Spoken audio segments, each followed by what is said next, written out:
हाय दोस्तों, नमस्कार। आपका हमारे इस YouTube चैनल में हार्दिक स्वागत है। आसमानी बिजली क्या है, ये गिरती क्यों है, कहाँ गिरती है, इससे बचने के उपाय क्या हैं और क्या करें यदि किसी पर आसमानी बिजली गिर जाए, तो आज के वीडियो में हम यही जानेंगे। दोस्तों, जब गर्मी के बाद बारिश का मौसम आता है तो इस तपती धरती को पानी की फुहार से ठंडा कर देता है। बारिश होने पर ठंडी हवाएं चलती हैं, चारों तरफ हरियाली और मिट्टी की सौंधी खुशबू मन को प्रफुल्लित कर देती है। लेकिन दोस्तों, बारिश के साथ एक खतरा भी आता है, जिसे आकाशीय बिजली के नाम से जानते हैं। आंकड़ों के अनुसार भारत में हर साल 2500 लोग आसमानी बिजली के कारण मारे जाते हैं और दुनिया में 24,000 लोगों की मृत्यु बिजली गिरने से हो जाती है। 2018 में आंध्र प्रदेश में एक ही दिन में 41,000 बार आसमानी बिजली गिरना रिकॉर्ड किया गया था। हर सेकंड में 40 बार यानी दिन में तकरीबन 30 लाख बार बिजली गिरती है। इनमें से सभी बिजली जमीन पर नहीं गिरती, कुछ बिजली बादलों से बादलों में गिरती है। आकाशीय बिजली पर पहला शोध 18वीं शताब्दी के महान वैज्ञानिक बेंजामिन फ्रैंकलिन ने किया था। इन्होंने बताया कि आकाशीय बिजली में इलेक्ट्रिसिटी होती है, जिसमें इतनी ताकत होती है कि आप 3 महीने तक लगातार 100 वाट का बल्ब जला सकते हैं। इसको समझने के लिए हम बचपन में चलते हैं। जब हम गुब्बारा फुलाकर शरीर या कपड़ों से रगड़ते थे तो गुब्बारा कागज या अन्य पदार्थों को अपनी ओर खींच लेता था। जब हम प्लास्टिक की चेयर में बैठकर हाथ रगड़ते थे तो हाथों के बाल खड़े हो जाते थे और जब हमें कोई छूता था तो उसे करंट लग जाता था।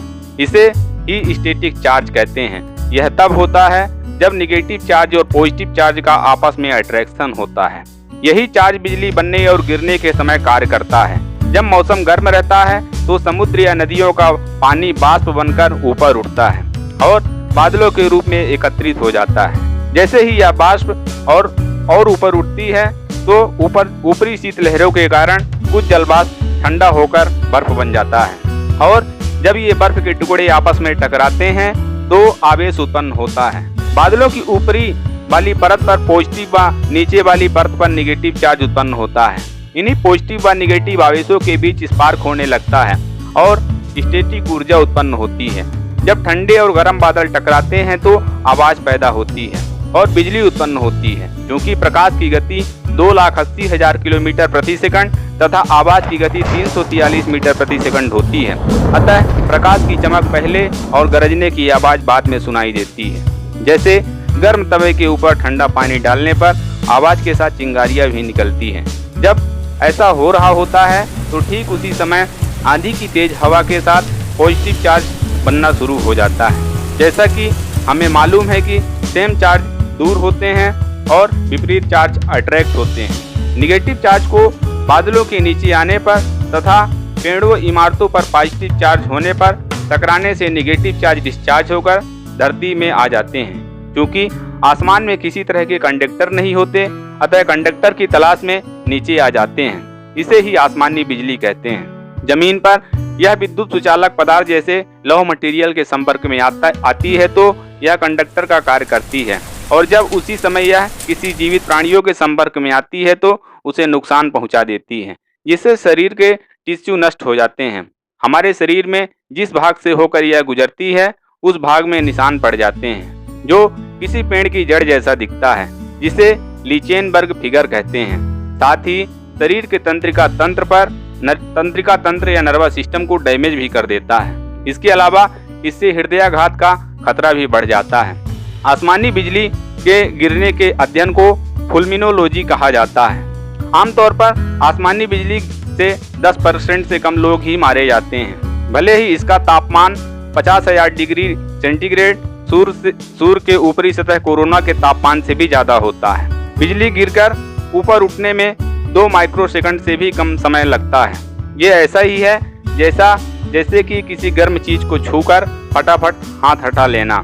बिजली तूफान के केंद्र से 3 मील दूर तक गिर सकती है, जिसकी स्पीड 32 करोड़ फीट प्रति सेकंड व कड़कने की आवाज 1100 फीट प्रति सेकंड होती है।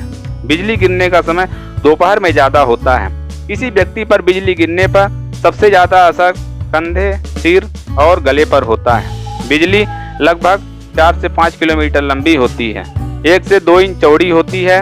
इसमें 10 करोड़ वोल्ट के साथ 10,000 एम्पियर का करंट भी होता है। इसमें एक बार में 1,60,000 ब्रेड को सेका जा सकता है। 1998 में अफ्रीका के कांगो में फुटबॉल मैच चल रहा था।